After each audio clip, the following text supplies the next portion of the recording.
what his accomplishments were? Does he have a Wikipedia? That book, UFOs and Alien Abduction Phenomenon, we're in it. Is that his book? Uh-huh, yeah. Wow. Yeah, we're actually in it. There's no official sort of meaning of minor planet names. Meteoroid. Well, I can look up, and we can see a picture of them at least. Yeah, that's him. It's young Hal. Yeah. So he was a Yeah, there's nothing that like. There's right nothing legit here that. I swear you got to skip through the obituary, man, because I feel like we're in it. I could have sworn we are. I want to read some stuff about what he did. Well, yeah. So do you know Project Blue Book? Yeah. Of course. He was like the right hand man of that. Alan J. Really? Yeah. Hynek. He worked with Hynek? He was like his protege. Oh wow. He was the guy that dropped in and did the debunking. So he shows up to our door, reading his, is Chris Beltso here? He's playing us, But over time, he's just fishing for information, trying to figure you guys out. Exactly, fishing for holes, and he couldn't find them. So he was there specifically to figure out if you guys were full of shit or not. Exactly. Right. Yeah, right. He was the guy they dropped in to find the holes in the story. And so you said he was visiting you guys for years after that. Until the day he died, he was supposed to be driving to our house to spend Thanksgiving with us, and he didn't show up, and we're like, oh well, something must have come up. And then the next day we get a call from his wife Katie, and she said basically he fell and hit his head and he was in a coma. Man. But he was like, we were expecting him at our house, so and that's what did he say to you about this whole phenomenon? Well, he said more to my dad than he said to me. I mean, I was younger. I think he let a lot more out to Dad, but he knew it was spiritual. He indicated to my dad that it may be his family.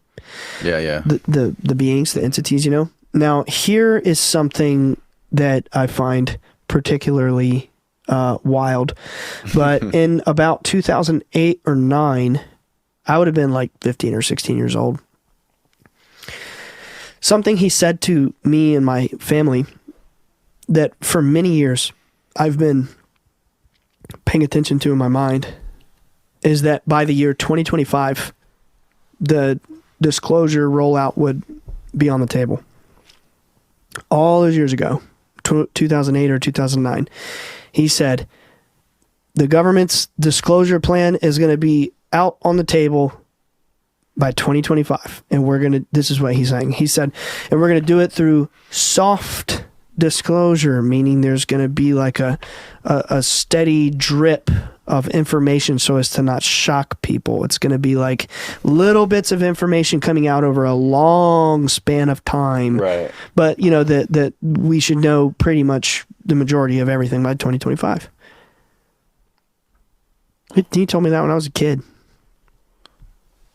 What do you think the disclosure is gonna look like? Like, do you think that if there is government disclosure about this stuff, it's gonna be 100% accurate? No, actually the opposite. How so? I think it's gonna be more or less fear-based. More or less, militarized. You're seeing it now. They're jamming our space. They're jamming our radars. You've got congressional hearings where they're coming out and they're saying, I have a classified dossier that was handed to me by a superior, and I've heard stories of people getting harmed, and you've got like a Mexican Congress coming out with a body saying there's eggs in it, and you've got all the stuff. It's building this fantastic sci-fi story, right? But I think at the end of you think it's fear-based? Yeah, I think the general picture is to create this narrative that we are all tiny specks of pretty much nothing, and that there's no hope, there's no any inkling of spiritual evolution. And why do I think that? It's because it's what the lady told to my dad. It's in the book. It's in the regression. It's what she said. I mean, it's the message. She said that there is a force. She didn't say who. She said that there are people at the helm of humanity She didn't say the Illuminati. She didn't say the Bilderbergers. She didn't give a name, right? She just said there is a dark force. A dark force at the helm of humanity. At the tippy top, yep, controlling humanity, there's a dark force. And they are using biblical scripture, namely the book of Revelations, to sort of script events on a global stage to manifest a cataclysm, and that there would be a great deception. That this deception would be basically to paint the phenomenon in a negative light.